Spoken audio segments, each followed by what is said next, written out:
앉으시기 바랍니다. 여러분 한 주간 잘 지내셨습니까? 오늘도 주의 은혜가 저에게도 여러분에게도 예배에 참석한 다양한 방법으로 예배드리는 저에게도 여러분에게도 있기를 바랍니다. 근조 그 시도 서지 못하게 하는 이상한 시대에 살아가는 참 안타깝고 참 어떻게 말해야 될지 모르겠습니다만 왜 근조를 못 쓰게 하는지, 근조란 뜻이 나쁜 뜻도 아니고 참 이상한 시대를 살고 있습니다. 애써 뉴스나 소식들을 안 보려고 안 받으려고 애쓰는데도 볼 때마다 가슴 아프고 아주 절제된 그 영상들이 있긴 합니다만 요즘 보니까 되게 많이 이미 이태원 사고의 참사들을 기록한 영상들이 다 퍼져 있어서 참 안타깝고 애써 안 보려고 하는데도 생각하면 할수록 답답하고 가슴 아프고 그렇습니다. 참 다행인지 모르겠습니다만 할로윈 때문에 그렇다 뭐 그런 얘기하는 사람은 그렇게 많지 않더라고요. 다행인지 어떨지 모르겠습니다만 아무튼지간에 우리 계속해서 기도해 주시고 그 생태 같은 자녀들을 잃은 그 유가족들이 얼마나 가슴 아프겠습니까? 계속 기도해 주시고 그렇게 했으면 좋겠습니다. 오늘은 고린도전서를 끝내고요. 고린도후서 말씀 계속해서 살펴보도록 하겠습니다. 고린도 지역에 보내는 편지, 두 번째 편지이지만 성경에는 고린도전서 후서만 있지만 실제로는 편지가 4번 쓰여진 것으로 성경에 나와 있습니다. 그런데 그 전서, 후서 말고 나머지 그 전에 썼던 두 번의 편지는 아직 전에 우리에게 전해지진 않았어요. 아무튼 사도 바울은 꽤 진중한 필체로 그리고 책망도 위로도 여러 가지 격려도 해결책도 마음 깊이 있는 속마음까지도 전해서 고린도전서 후서를 썼던 것으로 사실은 우리에게 전해지지 않은 편지까지 하면 여러 차례 고린도 교회에 편지를 보냈던 것으로 보여집니다. 사도 바울이 고린도 교회에 꼭 굉장한 애정을 가지고 있었던 것으로 보여져요. 자식들도 특별히 신경 쓰이는 자식이 있잖아요, 그죠? 안 그렇다고 하지만 모든 자식은 다 똑같다 이런 말 아니더라고요. 우리 애들 들으면 어떨지 모르겠습니다만 1번, 2번, 3번 자식이 있지만 다 달라요. 어떤 자식은 애틋하고 어떤 자식은 더 뭐라 그럴까 또 예쁘고 어떤 자식은 또 그런 거 그렇잖아요. 안 그래요? 다 똑같아요? 안 똑같아. 사도 바울도 여러 교회를 개척했잖아요. 그런데 개척했는데 그 교회마다 감정들이 달랐던 것 같아요. 고린도 교회에 대해서는 안타까움도 있고 애정도 있고 그런 것 같아요. 그래서 고린도의 편지를 여러 권 썼는데 전서의 말씀을 이미 살펴봤고요. 두 번째 후서에 고린도 후서는 고린도 전서보다는 조금 더 개인적인 내용이 담겨 있어요. 물론 개인적인 내용이라고 해서 중요하지 않다는 말이 아닙니다. 원래 서신서가 다 편지잖아요. 개인적인 서신이 하나님의 말씀으로 우리가 성령께서 감동하셔서 쓰여진 편지니까요. 특별히 고린도 후서에는 사도 바울이 사도 됐다라고 하는 사실을 부정하는 사람들이 좀 있었던 것 같아요. 네가 사도 맞아? 이런 사도 바울의 생애 동안에 계속적인 공격이었죠. 실제로 예수님과 같이 다녔어? 아니 마태도 마가도 뭐 시몬도 오늘 아침에 영어 성경 공부 시몬이 뭐냐 사이먼 그랬더니 모르더라고요. 사이몬 시몬이지 그랬더니 시몬이 베드로 같은 거예요. 모르더라고요. 시몬과 베드로 같은 사람인지. 그런 분들 솔직히 있다 없다 대답하지 마시고 시몬과 베드로가 다른 사람인 줄 아는 분도 있던데 아무튼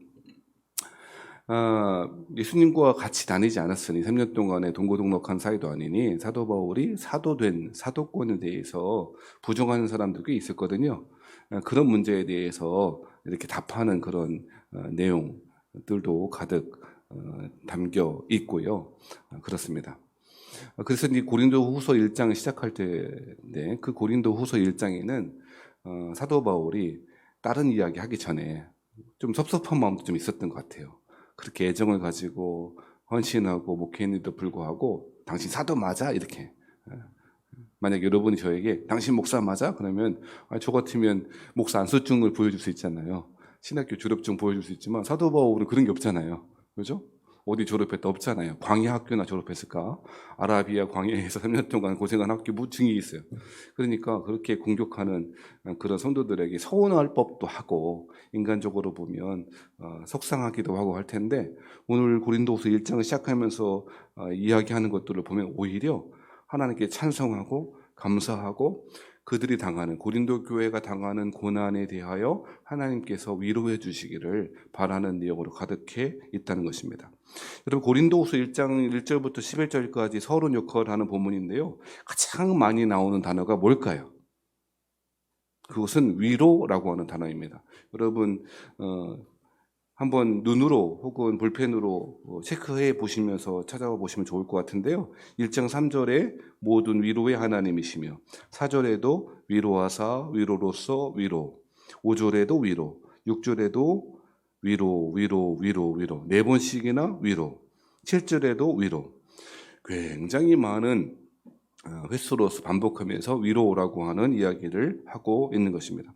사도 바울은 개인적인 감정이나 자신의 사도권을 변호하기에 앞서 고린도 교회의 성도들, 물론 고린도 교회 성도들뿐 아니라 일반적으로 교인들이 당시 초대교회 교인들이 겪고 있는 그 고난에 대하여 하나님의 위로를 전하고 있는 것입니다. 그것이 고린도후서 1장 우리가 읽었던 1절부터 11절까지라고 기록되어 있는 것이죠. 사도 바울은 놀라운 이야기를 하고 있는데 그것은 무엇이냐면 그저 내가 너를 위로할게라고 하는 마음의 심심한 조의를 표합니다. 이런 정도의 위로가 아니고 하나님의 속성, 하나님의 본질이 위로에 있다라고까지 선언하고 있다는 것입니다. 생소하죠, 그죠? 하나님은 삼위일체 하나님이셔. 하나님은 무소부재의 하나님이셔. 우리 교리상 그런 거 배웠잖아요, 그죠? 아니 계신 곳이 없다. 이렇게 자꾸 교리도 어려운 한자 말로 하니 무소부의, 무소부재, 전지전능, 그러니 어렵습니다만 말은 쉬운데 어려운 말 써서 그런데요. 사도 바울은 하나님의 속성에 대해서 이야기하면서 그렇게 안 하고요. 우리가 익숙한 그런 하나님에 관한 내용들을 말하는 게 아니라고요. 전지하십니다. 모든 걸 아십니다. 전능하십니다. 이런 게 아니고요. 하나님의 본질 자체가 뭐에 있다고 말하냐면 위로에 있다고 말해요. 그것이 몇 절입니까? 3절입니다. 3절에 보면 먼저 사도 바울은 찬송하리로다 그렇죠. 그죠. 외치는 감격과 그 교인들을 향한 답답함이 아니라 하나님을 향하여 드리는 그 찬송의 노래로서 시작하면서 찬송하리로다 그는 우리 주 예수 그리스도의 하나님이시요 자비의 아버지시요 모든 위로의 하나님. 어떤 하나님이라고요? 위로예요. 하나님을 소개할 때에 먼저는 우리 주 예수 그리스도의 하나님, 성자 예수님의 아버지 되신 하나님이시고 그리고 자비의 아버지시고 자비로우신 하나님이시고 위로의 하나님이라고 이야기하고 있다는 것입니다. 사랑하신 여러분, 우리는 이 사실을 쭉 간과하고 있을 때가 많습니다. 많은 교인들이 그리고 신앙생활을 오래 했다고 그렇게 자임하시는 성도들 가운데 어떤 분들이 계시냐면요. 누군가를 정죄하거나 누군가를 비판하는 것이 자신의 신앙생활을 돋보이거나 잘하는 것쯤으로 여기는 분들이 굉장히 많아요.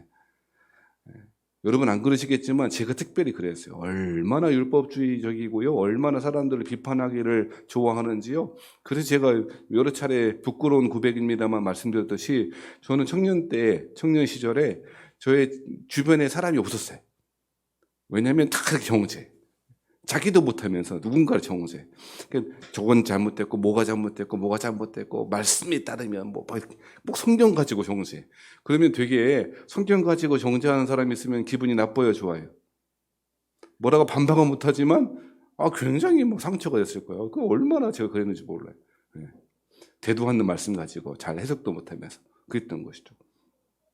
신앙생활을 오래 했다고 하는 분들 가운데 이러한 경향에 빠져 있는 분들이 많아요.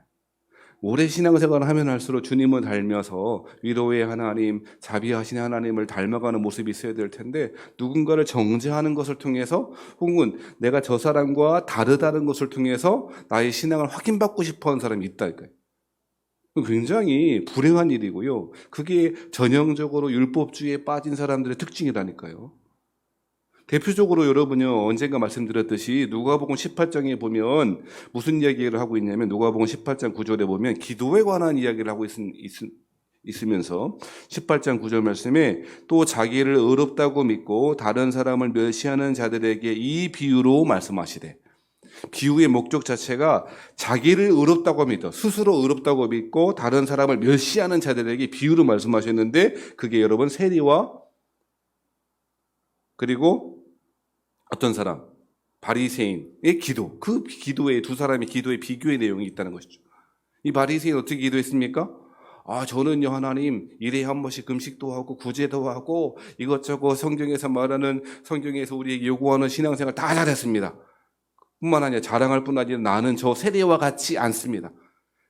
정확하게 그 사람은요 이 사람과 자신을 구별하고 다르다고 말하면서 자기의 신앙을 확인받고 싶어하고 그렇게 실제로 하고 있는 것이죠. 내가 신앙생활을 하나님 앞에서 하나님과 어떻게 관계를 맺고 살아가는지는 별로 관심 없고 저 사람보다는 나면 되는 거지. 세리보다는 나면 되는 거지. 난 세리처럼 도둑질도 안 하고 세리처럼 투세가지도 않고 내가 하나님 앞에 금식도 하고 이것도 하는데 내가 신앙생활 잘하는 거 아니야? 라고 하는 식이에요. 그것이 율법주의에 빠진 전형적인, 여러분요 율법주의는 겉으로 신앙생활의 형태, 외향으로 드러나는 것들을 잘하냐 못하냐로 보이지 않아요. 율법주의에 빠진 사람들이 신앙생활 잘하거든요. 우리 교회는 율법주의에 빠진 사람이 없어요. 자유롭잖아, 우리 자유롭잖아. 마음대로 안 되겠습니다만. 근데 여러분, 이와 같이 누군가를 구별짓고 누군가와 나는 달라라고 하는 식으로 신앙생활 하는 사람들은요, 관계에 있어서 어려움을 겪을 뿐 아니라 하나님에 대한 관계도 당연히 어려움을 겪게 돼 있어요. 왜 그럴까? 오늘 본문에 힌트가 나와 있는데요. 사도 바울 하나님에 대해서 뭐라고 표현하냐면 모든 위로의 하나님이라고 말하고 있는 것이죠. 하나님의 속성이, 하나님의 본질 자체가 위로하심에 있다라고 말하는 것입니다. 그래서 4절 말씀에 이렇게도 표현합니다. 우리의 모든 환난 중에서 우리를 모아사 위로하사 우리로 하여금 하나님께 받는 위로로서 모든 환난 중에 있는 자들을 능히 위로하게 하시는 이시로다. 말이 깁니다만 간단한 말씀입니다. 하나님은 위로하신 하나님이시래요. 뿐만 아니라 먼저 그리스도인이 당하는 환난 가운데 위로하십니다. 하나님께서 먼저 위로하시고 우리로, 그 위로를 받은 우리로 하여금 그 하나님께로부터 받은 위로를 가지고 다른 환난 중에 있는 사람들을 또 뭐하게 하신다고? 위로하게 하시는 하나님이 우리의 하나님이라고 말해요. 하나님의 계획 속에서는요, 하나님 위로하시는 분이신데 먼저 어떻게 한다고요? 환난 당하는 사람들에게 위로하시고 그 위로를 경험한 사람, 하나의 은혜를 경험한 사람들이 위로 하나님 은혜를 증거하고 나눠주고 살아가도록 하시는 것, 그것이 하나님의 속성이고 하나님의 계획 가운데 있다고 말하는 것입니다. 제가 요즘에 그런 말씀했어요. 그리스도인들은 축복의 종착점이 아니고 축복의 정거장이라고. 이게 아멘이 안 되잖아요. 이게 별로. 한 분만 아멘 또 한두 분.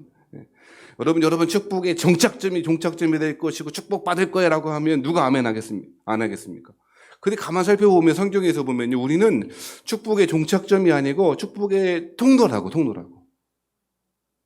여러분 보세요. 아브라함 있지 않습니까? 아브라함이 받은 복이 있습니다. 아브라함이 믿음의 축복을 받은 거 사실입니다만 아브라함은 그 축복 자체의 삶이 아니고 축복을 증거해내고 전해주는 통로로서의 삶을 하나님이 만드셨잖아요. 그렇죠? 그래서 여러분 창세기 12장 말씀에 너는 복이 될지니라. 옛날 성경에는 뭐라고 했다고? 복의 근원이 될지라 그랬지만 그게 잘못된 번역이고 원래 번역이 지금 성경이 맞아요. 너는 복이 될지라. 네가 복이야. 하나님과 관계 맺음이 있고 하나님이 선택하신 언약 백성이 되었으므로 우리는 복덩어리야. 그래서 어떡하라고? 우리가 가는 곳마다 뭐가 있는 것이죠? 복이 있는 것이죠. 그게 뭡니까? 축복의 통로가 되는 삶이라고. 그게 언약 백성의 삶이라고 말하고 있잖아요. 이해되십니까? 여러분이 복인 줄 믿으시기 바랍니다. 옆 사람 보면 잘 아멘이 안 들려요. 그죠? 그리고 우리의 자녀들이나 우리의 남편들, 여러분의 가족의 주변에 가까운 사람 보면 쳐다보고 당신이 복이야 라고 말하기는 되게 어렵잖아요.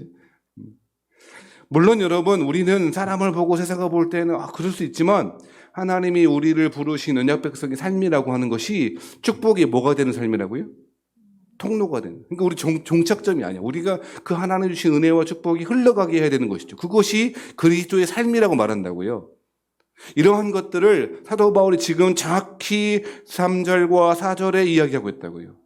하나님은 위로의 하나님이신데 그 위로의 하나님 그 개념으로 속속으로 존재하시는 것이 아니고 그 위로를 먼저 환난 가운데 있는 고난 가운데 있는 성도들에게 주시고 그 은혜를 경험하게 하시고 위로를 경험하게 하시고 그 위로를 받은 사람들이 그 위로를 증거해내고 살아가게 하시는 위로를 증거해내고 또 그 위로를 전하고 살게 하시는 것이 하나님의 계획 속에 있다라고 말하는 거예요. 살아가신 성도 여러분, 성도의 정체성이 어디에 있느냐? 그리스도인들은 위로하는 사람이라고요. 정죄하는 사람이 아니라고요. 많은 경우에 그리스도인들이 착각하고 살아간다고요.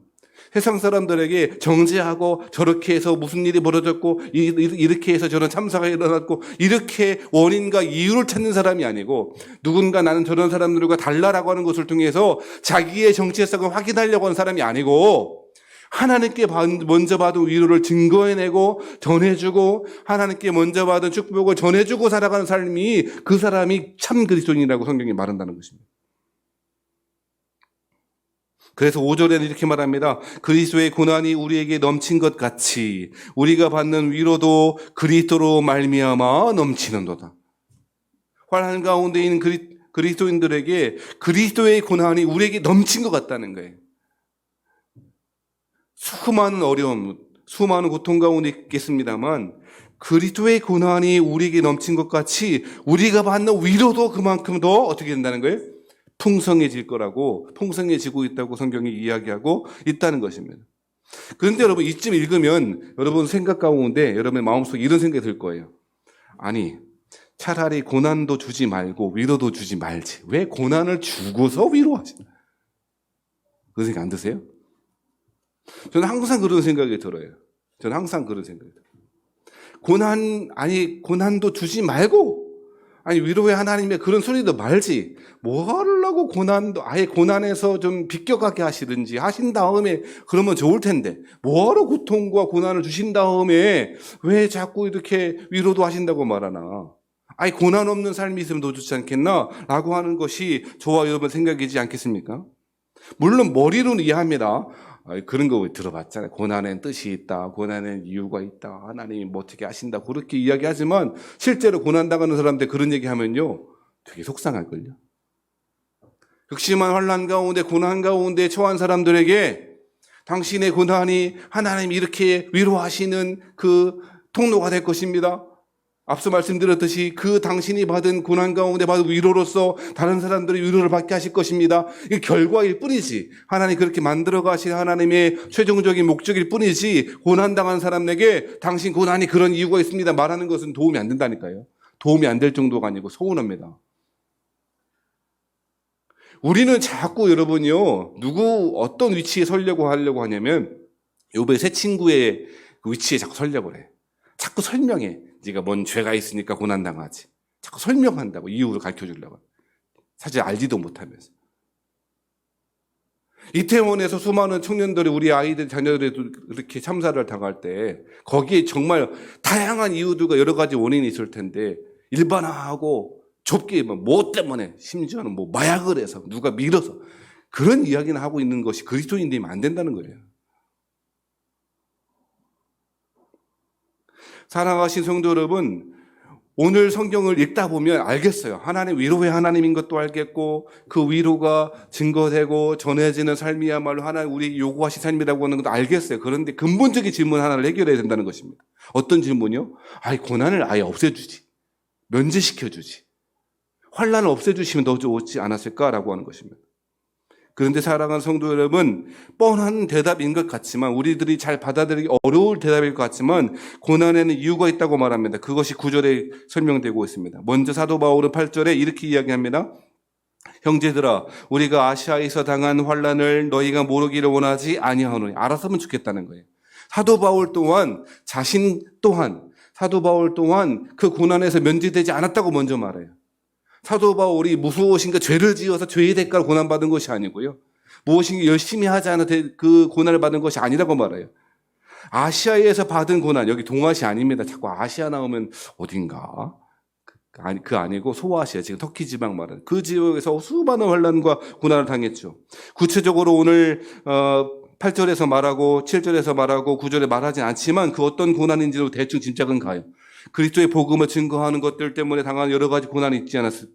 그렇죠? 가는 곳마다 하나님의 복음을 반대하고 적대시하는 사람들 때문에 고난을 당했고요. 또한 에베소에서는 폭동이 일어나게 됐고요.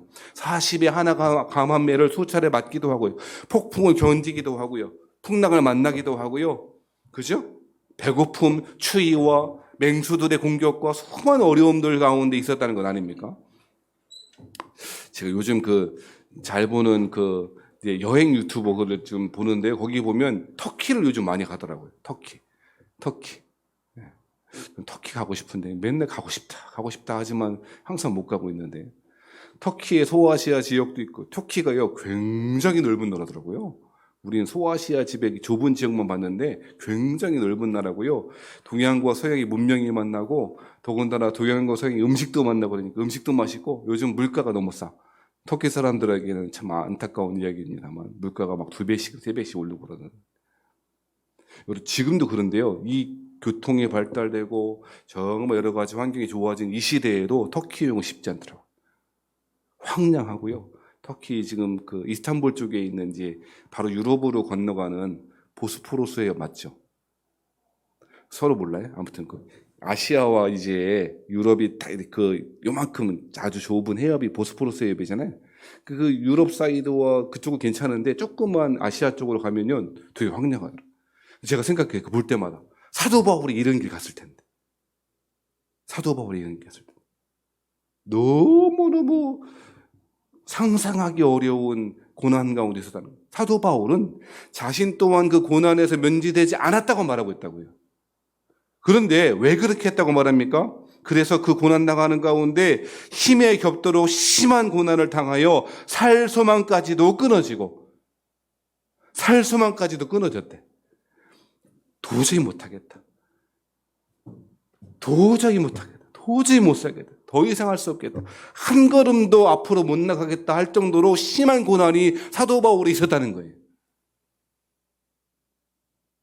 그래서 9절 상반절에 이렇게도 말합니다. 우리는 우리 자신이 사형 선고를 받은 줄 알았으니. 한치 앞으로, 여러분, 사형 선고를 받은 사람의 특징이 뭐냐? 여기서 말하는 것은요, 내일 일을 모른다는 거예요.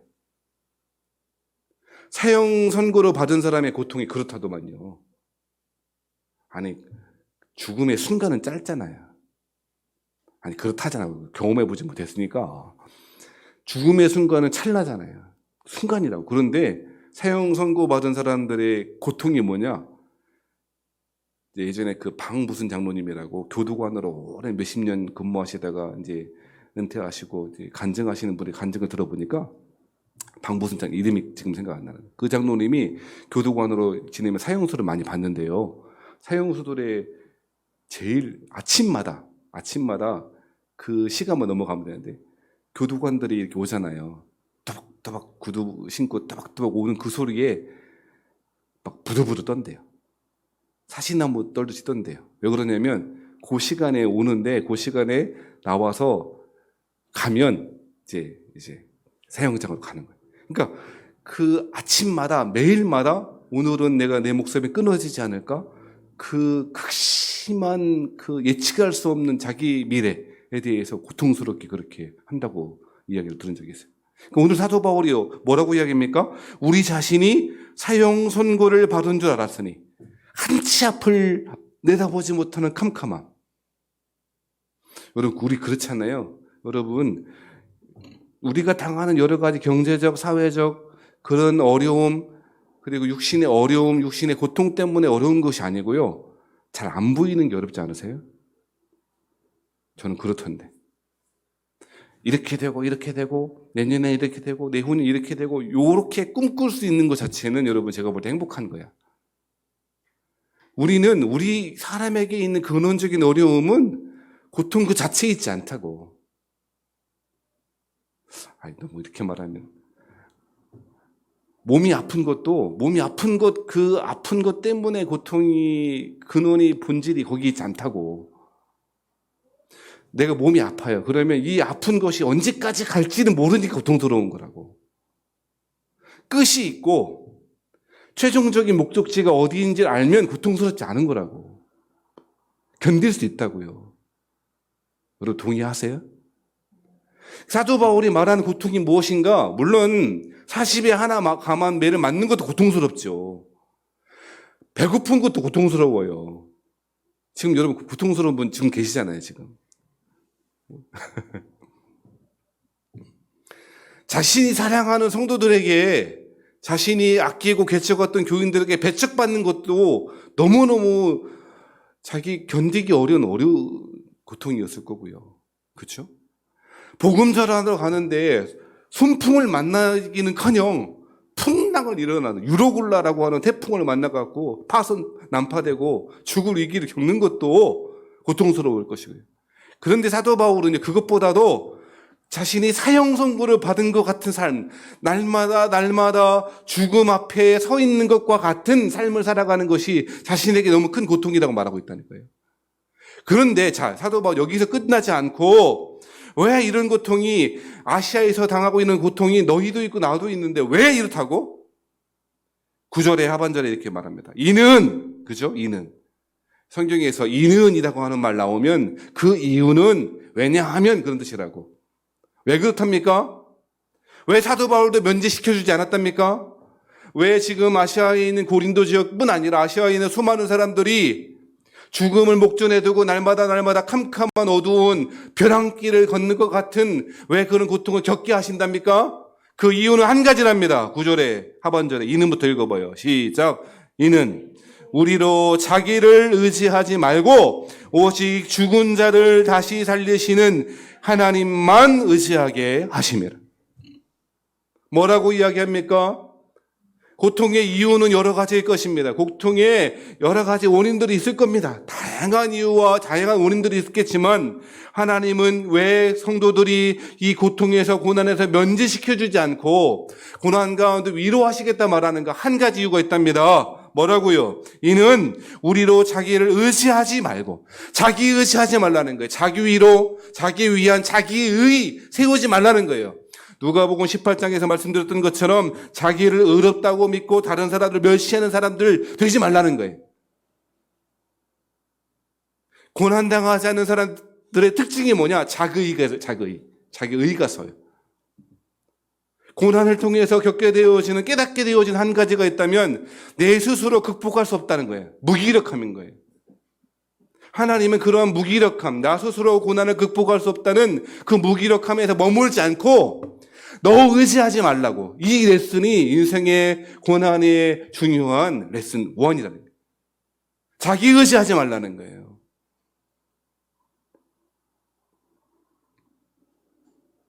그러면서 자기 의지하지 말고 여기서 그치지 말고 소극적으로 그치지 말고 오직 누구를? 죽은 자를 다시 살리시는 하나님만 의지하게 하십니다. 여러분 동그라미를 치시려면 한 단어, 한 글자에 치시면 좋을 것 같은데 제가 볼 때는요. 어디에다 치면 좋을까요? 죽은 자를 다시 살리시는 하나님만 의지하게 하십니다. 해서 동그라미 한 글자에만 동그라미 치라면. 예? 하나님만. 저는요, 저와 여러분이 동그라미를 한 글자에다만 치셔야 된다면 하나님만 거기다 치시면 좋겠어요. 무슨 이야기입니까? 여러분, 저와 여러분 하나님을 의지하는 성도들인 줄 믿습니다. 누가 아멘 하느냐? 최소한 여기 앉아 계신 여러분들은 하나님을 의지하시는 분이시죠. 그런데요, 하나님만 의지하시는 분은 아닐 수 있어요. 하나님만 의지하는 분은 아닐 수 있다. 하나님이 여러 가지 나의 삶, 캄캄한 어두운 바다와 같은 삶에 빛을 주는 여러 가지 옵션들 중에 하나인 거예요. 그런 분이 있을 수 있다는 거예요. 사랑하신 성도 여러분, 왜 사도 바울 또한, 왜 수많은 믿음의 선진들이 고난에서 면제시켜주지 않으시고 환난 가운데 환난 자체를 두지 않고 그냥 위로를 하시는 하나님이라고 소개합니까? 하나님만 의지하는 사람들 되라고 말씀하시는 거예요. 여러분 왜 신앙생활에 힘이 없습니까? 하나님만 의지하는 게 없기 때문에 그래요. 하나님 무시하지요. 누가 하나님 무시 안 해요? 하나님 사랑하지요. 하지만 여러분 하나님만 의지하지 않고 하나님만 사랑하지 않는 게 우리의 문제일 것입니다. 근데 여러분 하나님을 믿는, 신뢰하는 의지함, 하나님 믿는 믿음과 사랑도 소망도 하나님 외에 그 다른 어떤 걸 섞는 순간 하나님이 전부 아니면 전부 되는 거예요. 무슨 얘기냐 이거 설명드렸잖아요. 여러 차례 말씀드린 거예요 사실은. 어느 날 갑자기 남편이 혹은 아내가 이렇게 이야기합니다. 여보 나는 당신도 사랑해. 어떻게 돼요? 어떻게? 아마 그렇게 말한 상대방은 그 자신이 말하는 것을 주워 담으려고 애쓰지 않겠어요? 제가 저희 아내에게 여보 난 당신도 사랑해 이렇게 말했어. 그럼 어떻게 되겠어요? 웃고 넘어갈까? 여러분 우리 지금 다 웃으셨잖아요. 이게 말도 돼? 말이 돼? 말이 안 되지, 그죠? 말이 안 되는데 이 말이 안 되는 상황이 우리 신앙에 되게 많다고. 하나님 사랑하지요. 하나님 의지하지요. 하나님 믿지요. 근데 하나님만 사랑하진 않아요. 다른 여러 가지. 요한일서에서 사도 요한은 이렇게 말합니다. 이 세상과 세상에 있는 것들을 사랑하지 말라. 이 세상에 있는 것들이 육신의 정욕과 안목의 정욕과 이생의 자랑이다. 심플하게 말한다고 사도 바울. 세상 사랑하지 말라고. 세상 사랑하지 말라고. 왜 그런 줄 아세요? 세상 사랑하는 건 하나님 사랑과 같이 못 가. 그래서 사랑은요, 소망은요, 위로는요, 구분되지만 나눠지지 않아요. 그러니까 하나님만 사랑하든지 세상을 사랑하든지 우리는 둘 다 가능할 거라고 말해. 하나님도 의지하고 세상도 의지하고 이것도 의지하고 저것도 의지하고 이것도 사랑하고 저것도 사랑하고 둘 다 가능할 거라고 그렇게 자기 소망을 가지고 있지만 그거 안 된다고. 하나님을 향한 사랑과 하나님을 향한 믿음은 나누어질 수 없고 구분될 수 없어요. 그래서 하나님은 구약에서 성경에서 하나님은 자기 자신을 질투하신 하나님입니다.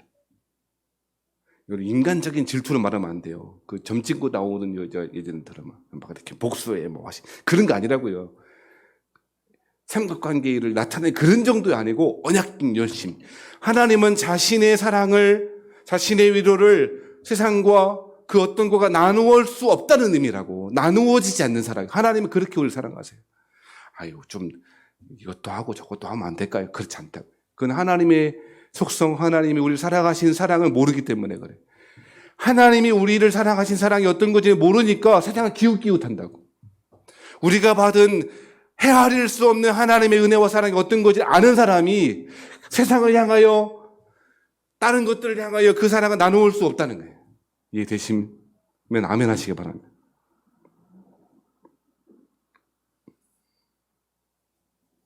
사랑하신 성도 여러분, 사도 바울은 그리고 1장 1절에 의하면 바울과 형제 디모데는 고린도 교회에 다시 편지를 쓰면서 개인적인 이야기도 하고 싶고 이 이야기도 저런 이야기를 하고 싶지만 찬송하고 있습니다. 왜요? 극심한 환난 가운데 자신이 아시아에서 받은 환난과 같은 사형 선고를 받은 줄 아는 그런 삶 가운데에서도 찬송할 수 있었던 이유는 그 모든 환난과 그 여러 상황 가운데에서 하나님은 위로하신 하나님이기 때문에, 그리고 그 위로를 통하여 자신이 받은 그 위로를 세상에 증거하고 살아가도록 하나님이 계획하셨다는 사실을 깨닫기 때문이고, 그것을 통하여 오직 하나님만 의지하도록 만드는, 하나님만 사랑하도록 만들고 계시다는 사실을 자신이 체득하고 있었다는 것이, 그것이 사도 바울이 찬송하는 이유였다는 것입니다. 근데 여러분요, 여기까지 말씀드리고 끝하면 좋을 텐데 한 가지 더 설명드리고 싶은 게 있어요. 성경에서 말하는 위로는요, 우리들이 생각하는 위로가 달라요. 여러분, 우리는 인간은 성도와 성도들도 마찬가지일 텐데 우리 서로 위로하거나 격려할 때 한계가 있죠. 위로는 위로로 그칠 때가 많잖아요. 안 그래? 어떡하니? 그러면 어떡하니? 그럴 뿐일 거야. 가슴 아파하는 거, 그 의미 없다는 말 아니지만 우리가 누군가를 위로하거나 격려하거나 하는 것은 거기에 그칠 때가 많잖아요. 근데 오늘 성경에서 말하는 위로, 여러 차례 반복하는 위로는 그거와 달라요. 뭐가 다르냐? 마음의 평안을 주는, 마음에 잠깐 일시적인 안위를 주는 차원이 아니고, 여러분 5절 말씀에 보면, 6절 말씀에 보면 이렇게 말합니다. 우리가 환난 당하는 것도 너희가 위로와 뭐를 받게 하는 것이라. 똥골뱅이를 거기다 치셔야 돼. 위로뿐 아니라 뭐를 받게 하는 것이라? 구원. 여기서 말하는 구원을 죄로부터 해방되는 구원, 이게 아니고요. 성경은 구원이라고 하는 말을요, 여러 단어를 쓰거든요. 오늘 본문에 나타나는 이 구원은 건짐을 받다라는 뜻이에요. 그러니까 여기서 말하는 구원은 위로 플러스 하나님이 하시는 구원, 이 위로는 마음의 위로와 평안 더하기 뭐라고? 실제로 건짐을 받는 거예요. 해결을 되는 거예요. 여러분, 예수님께서 제자들과 함께 풍랑이 있는 바닷가 가운데 갈릴리 바다 한가운데로 가셨어요. 그죠? 예수님과 함께 있어도 풍랑이 와요, 안 와요? 왔잖아요. 안 왔어요? 여러분, 예수님과 함께 있으면 여러분 풍랑이 안 옵니다라고 하는 말은요, 종교 사기꾼이에요. 그리스도를 잘 믿으면 풍랑이 와요. 잘 안 믿고 동화되니까 고난이 없는 거지. 예수님과 함께 있었지만 풍랑이 왔다고요. 제자들은 두려워했어요, 평안했어요? 그렇죠? 두려움 자체를 예수님이 비난하지 않으셨어요. 그런데 예수님께서 조금 듣기에 따라서 서운한 말씀하시죠? 어찌워요 이렇게 믿음이 없느냐. 예수님께서 두려움 자체를 책망하신 것이 아니고 뭘 책망하셨어요? 믿음 없어. 자, 이 상황 가운데, 이 상황 가운데, 비유가 아니고 실제 벌어졌는데, 예수님께서 이렇게 말씀하시면서 평안하라 말씀하시기만 했을까요? 풍랑을 잠잠케 하셨을까요? 위로만 하셨어요? 구원하셨어요? 아니, 처음 들어보는 내용 아니잖아요. 아이고, 어찌 이렇게 무서워하냐? 믿음이 왜 이렇게 없냐? 믿음을 가져봐 라고 말만 하셨어요? 실제로 풍랑을 잠잠케 하셨어요? 파도를 바다를 향해 꾸짖으시니 풍랑이 잠잠하여지더라. 하나님이 하시는 위로와 우리의 위로와 다른 점이에요. 하나님이 위로하신다 하면 해결하시겠다는 거예요. 아멘 하면 좋겠구만. 오늘 본문에서 위로는 마음의 일시적인 평안이 아니고요.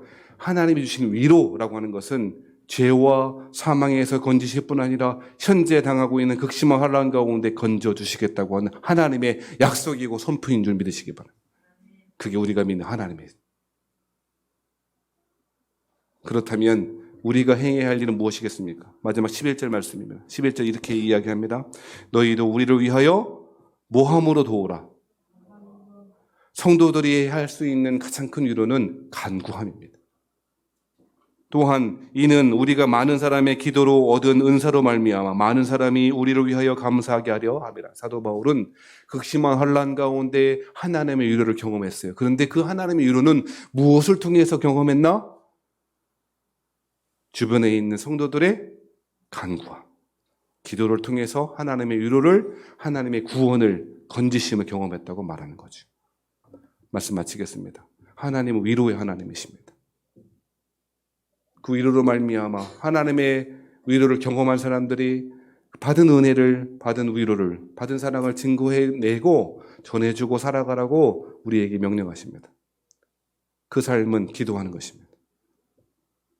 그리스도인들이 기도를 되게 요즘 특히 그런 것 같아요. 무기력한 수동적인 어떤 신앙의 형태로 봐요. 그렇지 않습니다. 그리스도인들에게 기도는 영적 무기요, 하나님이 우리에게 행하시는 위로의 가장 중요한 방법이에요. 사랑하신 성도 여러분, 먼저 받은 위로를 세상을 향하여 기도함으로 그렇게 위로를 흘려보내시고 위로의 통로가 되시는 저와 여러분 되시기를 주여로 축복합니다. 그래서 하나님의 위로가 저에게도 여러분에게도 이 세상 가운데, 이 땅 가운데 고통당하는 사람들에게 가득하게 되시기를 주의 이름으로 축원합니다.